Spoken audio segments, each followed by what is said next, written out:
រដ្ឋាភិបាលកម្ពុជាហ៊ាន3យ៉ាងសម្ដេចដឹកនាំប្រទេសបច្ចុប្បន្នកំពុងហ៊ាន3យ៉ាងហ៊ានទី1ហ៊ានប្រឈមមុខជាមួយនឹងពលរដ្ឋដោយឈរលើគោលនយោបាយច្បាស់លាស់ចំពោះគោលការណ៍ដឹកនាំមិនខ្លាចប្រជាជនបាទគ្រប់សភាពការគ្រប់សមរភូមិលោកបង្ហាញហេតុផលច្បាស់លាស់ទាំងអស់ទាំងពីសមរភូមិការទូតសមរភូមិយោធាហើយនិងសមរភូមិអន្តរជាតិអញ្ចឹងការហ៊ានទី1របស់រដ្ឋាភិបាលហ៊ានទី2រដ្ឋាភិបាលហ៊ានចូលរួមគ្រប់យន្តការជាមួយនឹងស្ថាប័នពាក់ព័ន្ធឲ្យតែយន្តការនោះផ្ដល់ផលប្រយោជន៍សន្តិភាពកម្ពុជាឧទាហរណ៍យន្តការ26ដុល្លារនៅទីក្រុងកូឡាឡាំពួរក្រោមអធិបតីភាពលោកអានហាវ៉ាអ៊ីប្រាហ៊ីមជាមួយនឹងដូណាល់ត្រាំបាទសម្ដេចអធិបតីលោករីករាយហើយពេញចិត្តនឹងក៏ហ៊ានទទួលយកហើយហ៊ានបង្ហាញថាកម្ពុជាគឺជាប្រទេសដែលស្អាតស្អំ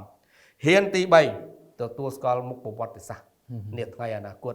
បាទចំពោះក្រមការងារដែលដឹកនាំដោយគណៈបកប្រជាជនកម្ពុជាមានសម្ដេចអធិបតីជានាយករដ្ឋមន្ត្រីសម្ដេចតេជោសែនជាប្រធានគណៈបកនេះគឺជាអ្វីដែលគោលនយោបាយសំខាន់របស់គណៈបកប្រជាជនក៏ដូចជាគោលការណ៍ដែលសម្ដេចអធិបតីកំពុងដឹកនាំប្រទេសដូច្នេះពលរដ្ឋទាំងអស់នៅក្នុងប្រទេសកម្ពុជារួមទាំងនៅក្នុងពិភពលោកទាំងមូលបាននឹងកំពុងជឿជាក់មកលើ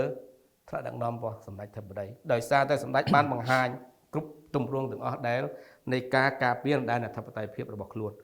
បាទនេះហើយគឺជាយន្តការយន្តការទី2នៃយន្តការអន្តរជាតិនេះរឿងសំខាន់ហេតុអី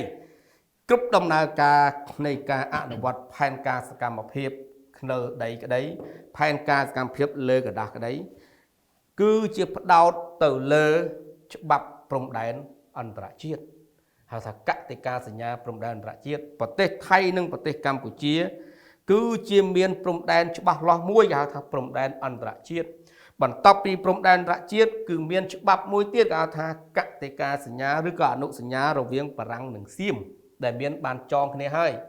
ឬក៏ MOU ឆ្នាំ2000បានចងគ្នាច្បាស់អំពីបញ្ហានេះហើយដូច្នេះសម្ដេចធ្វើករណីនេះមានន័យថាហ៊ានប្រឈមមុខត្រឹមត្រូវច្បាស់លាស់មិនដូចអ្វីដែលក្រុមឧទាមបាននឹងកំពុងចោទប្រកាន់នោះទេ